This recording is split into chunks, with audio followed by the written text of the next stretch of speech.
Karibu mpendwa mtazamaji wa Mwangaza Digital na mpenzi msikilizaji wa redio Mwangaza katika tafakari fupi ya Mtakatifu Gaspari, ikiwa leo ni tarehe 6 Mei. Tutaongozwa na ujumbe wa Mtakatifu Gaspari unaosema: jikabidhi moyo wako kwa Mungu, kwani ni katika hilo kuna kila kitu. Jikabidhi moyo wako kwa Mungu, kwani ni katika hilo kuna kila kitu. Tunasoma sana kuhusu moyo katika Biblia kwa sababu nyakati za Biblia walifikiri kwamba maamuzi, hisia na mawazo yetu yalitoka moyoni au yanatoka moyoni. Moyo katika Biblia ulionekana kuwa aina ya kituo cha udhibiti ambapo maamuzi yetu yote yanafanywa au kufanywa na kuamuliwa. Moyo unashirikishwa pia na hisia zetu za furaha na huzuni au majonzi.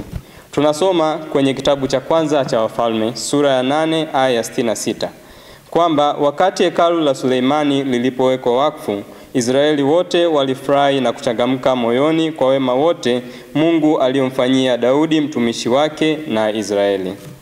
Lakini zaidi moyo wa binadamu kwenye Biblia unahusishwa na imani, ambapo Mtume Paulo kwenye barua yake kwa Warumi sura ya 10 aya ya 10 anasema: kwa moyo mtu huamini hata kupata haki, na kwa kinywa hukiri hata kupata wokovu. Hivyo ni sahihi kusema kuwa moyo ni mtu mwenyewe, au moyo wa binadamu ni binadamu mwenyewe. Moyo ndio unaochagua kati ya baya na jema. Zaidi, dhamiri ambayo ni sauti ya Mungu rohoni mwetu hutuma ujumbe kwamba jambo fulani ni sawa au si sawa. Lakini moyo hubaki na maamuzi yote. Ikiwa moyo wako unahusiana na Mungu, unaweza kuchagua lililo jema kila wakati. Lakini ukifungua moyo wako kwa mivuto mingine michafu, unakuwa kipofu wa kiroho na hauwezi kuona wazi wakati unapaswa kuchagua kati ya mema na mabaya. Sisi sote tumezaliwa na mioyo safi. Moyo wako unakuwa mchafu unapotenda dhambi kwa makusudi tena na tena. Kwa mfano, unapoendelea kufanya jambo ambalo unajua si sahihi na bila ya kupata sakramenti ya upatanisho au kitubio.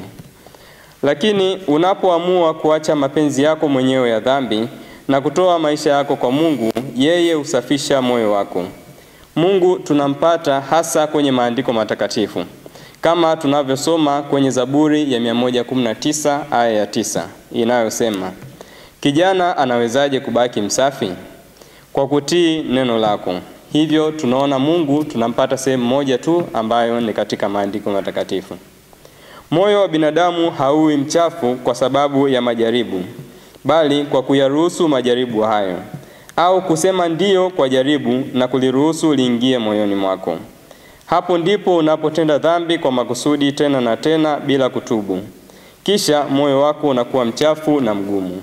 Inaweza kutokea kwamba ukaanguka katika dhambi, lakini anguko lenyewe halimaanishi kwamba moyo wako unakuwa mchafu.